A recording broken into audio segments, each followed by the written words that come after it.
नमस्कार दोस्तों, आध्यात्म चैनल में आप सभी का स्वागत है। दोस्तों, रामचरितमानस का बाल्यकांड से पहले हमने आपको बताया कि श्री रामचंद्र जी के गले में सीता जी ने किस तरीके से उन्हें माला पहनाई थी और उनको जयमाला पहना दी।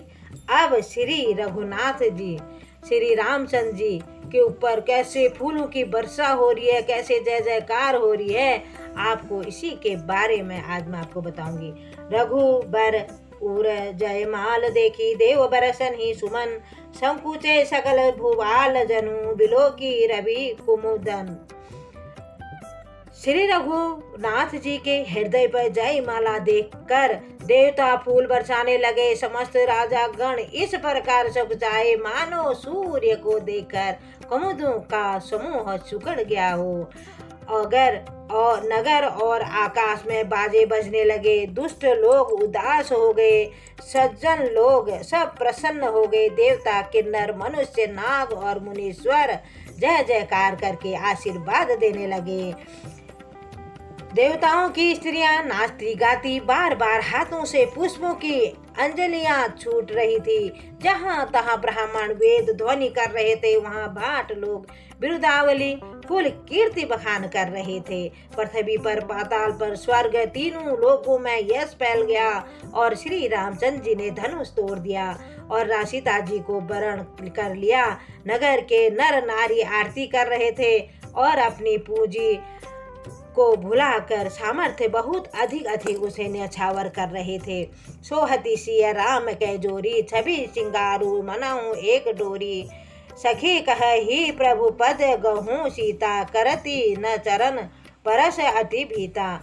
सीता रामचंद्र जी की जोड़ी ऐसी सुशोभित हो रही थी मानो सुंदरता और श्रृंगार रस एकत्र हो गए हो। सखियां कह रही थी, सीते स्वामी के चरण छुओ, किंतु सीता जी अत्यंत भयभीत हुई, उनके चरण नहीं छूती।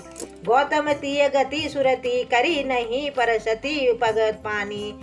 मन बेह से रघुवंश मनि, प्रीति अलौकिक जानी। गौतम जी की स्त्री अहल्या की गति का स्मरण करके सीता जी श्री रामचंद्र जी के चरणों को हाथों से स्पर्श नहीं कर रही है।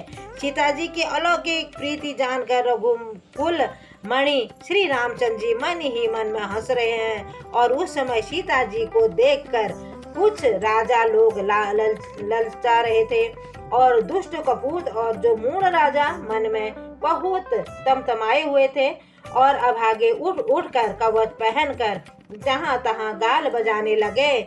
और जो कोई कहते हैं कि सीता जी को छीन लो और दोनों राजकुमारों को पकड़कर बांध दो, धनुष तोड़ने से ही चाह नहीं सरेगी, हमारे जीते जी राजकुमारी को कौन ब्याह सकेगा। यदि जनक कुछ सहायता करे तो युद्ध में दोनों भाइयों सहित उसे भी जीत लो। ये वचन सुनकर साधु राजा बोले, इस राज समाज को देखकर जो लज्जा गई है। अरे तुम्हारे बल प्रताप वीरता बढ़ाई और नाक तो धनुष के साथ ही चली गई, वही वीरता थी कि अब कहीं से मिली है। ऐसी दुष्ट बुद्धि है, तभी तो विधाता ने तुम्हारे मुखों पर कालिक लगा दी है। धन्यवाद।